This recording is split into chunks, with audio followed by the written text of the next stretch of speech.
controversy, another debate about capitalism is raging on the IGN forums. Apparently, is the criticism to anti-capitalism is all but subtle. However, like, people lack the media literacy to understand it. And Netflix is here to tell you, like, no, Squid Games actually is a criticism towards capitalism. And I want to say bullshit. I know what the director says, right? Like, the director is a person from South Korea, and he actually did say that it's a critique towards capitalism, but you know what? He only wanted to make one season, and when the bags of money started coming, oh, Mr. Socialist went like, okay, you know what, a second season, why not? And he started rubbing his hands greedily, and it's like, capitalism prevails. I really hate the definition of the word capitalism. It's something that Karl Marx came up with. What capitalism really is free markets. Is the concept that I have some shit that belongs to me, okay? Not to you. It's mine. And I know that you're seething and you're angry, but the reality is that it's mine. It belongs to me. Now, if you want it, we can trade, right? So you give me something, I give you something else. That's capitalism, and this is what a lot of people absolutely despise. It's like, what do you mean free market? What do you mean people are free? What do you mean there isn't someone better that gets to regulate and dictate and all that other shit? No, like, seriously, it's like a transaction happens and a socialist doesn't get a percentage. Like, it's horrifying for them. It hurts them. And so, if we go back to Squid Games, what it actually criticizes is human greed. That's what it's criticizing. And human greed exists in every single system that is made by humans, period. You cannot get rid of human greed. And so the thing is, like, people who live under capitalism and they are disgusted by the level of human greed, they think that capitalism is to blame because that is their point of view. That is their point of origin. That's where they live in. But someone who would live in North Korea, they would look at the inner party members, and they would also view that the human greed creates the misery in the system, because the inner party members are the greedy ones. Like, how much wealth do you need? How much are you going to suck from the people? Same thing with someone that lives under the European Union. It's like, you politicians, you already make 10,000 euros per month. How much is it that it will be enough? When? When will you get to stop sucking the blood from the people, right? It means that the individuals who are dissatisfied with the system, they're noticing the human greed element and they're criticizing the systems that they're born in without realizing that this is something akin to human nature. And the reason why I think capitalism is better, and by the way, I don't even think we have capitalist systems in the world right now, because even the United States calls itself a mixed economy. Like, most economies in the world define themselves as mixed economy. Like, capitalism wouldn't have welfare, for instance. What is that nonsense? Welfare, public health care. That's a mixed economy. I'm not saying that a mixed economy is evil, but I'm saying it's like you don't even have capitalism. What the fuck are you criticizing? Like, start criticizing mixed economies then. Be more accurate with your criticism. And so, it's the same thing with people who are atheists, right?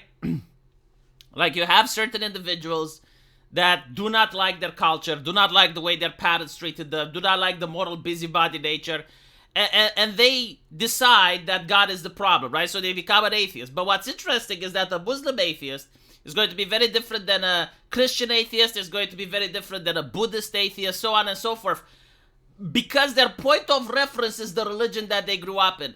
And so when you look at Squid Games and people that criticize the economic system that they're under, they also use the same point of reference, right? Like, they're criticizing capitalism because that's what they know, that's what they grew up in. But if they grew up in an autocratic system or in a medieval system, they will criticize the aristocracy. The reality is that, again, like, human greed is something that you can't get away from. It is the same like trying to get away from lust or other human vices. Like, they will always be there. The reason that I like capitalism is because it actually tries to channel the greed in order to make it more productive. It's like, oh, you don't like the fact that your neighbor has 2 cars? Well, maybe you should find something to produce that someone wants to buy, so maybe you can have 3 cars. right? Like it tries to look at the human element, and it's like it's actually okay to be greedy. Like if you produce much, you get to keep it. And so this is very different than other economic systems that try to suppress greed. Even China, like look at China. You know, when they were under Mao Zedong, they were promoting the Karl, something more close to Karl Marx's version of socialism, and it wasn't very effective for their economy. But once they started, it's like, actually, greed is good. Be greedy, work more. Well, that now their economy is starting to take off. And, you know, like, this is the reality. Of course, there's going to be people that are left behind. Of course, there's always going to be. But that's in every single system, from tribalism all the way to the present. Like, in the tribalist system, the shaman and the chief of the tribe always had the bigger tent. It's called reality. Like, what are you going to do? Fight against reality? Yeah, so, like, Squid Games, make it so that it takes place in North Korea, and instead of $1 billion, the winner gets to have an inner party member access card. So, like, they get welcomed into the inner ranks of the party. And you have the exact same show. Like, you would have probably even more people voting for the chance to become an inner party member. And, not to mention, the second season is also interesting because you say it's about capitalism, but they always get to vote whether or not they want to maintain the system. So, like, the contestants get to vote if they want to stay or not, and several times it turns out that the tyranny of the majority gets to decide. So now you can say, well, actually, it's not a capitalist critique, it's more like a democracy critique. It's like, what happens with the minority? And, I mean, again, there is no perfect system.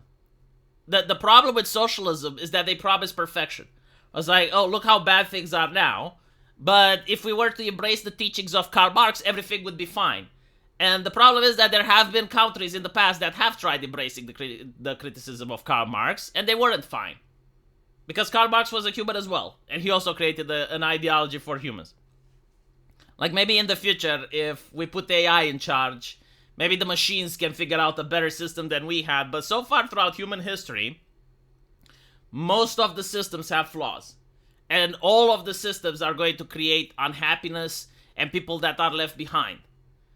And so, yeah, I don't think that this is a critique to capitalism. I think this is a critique to humanity.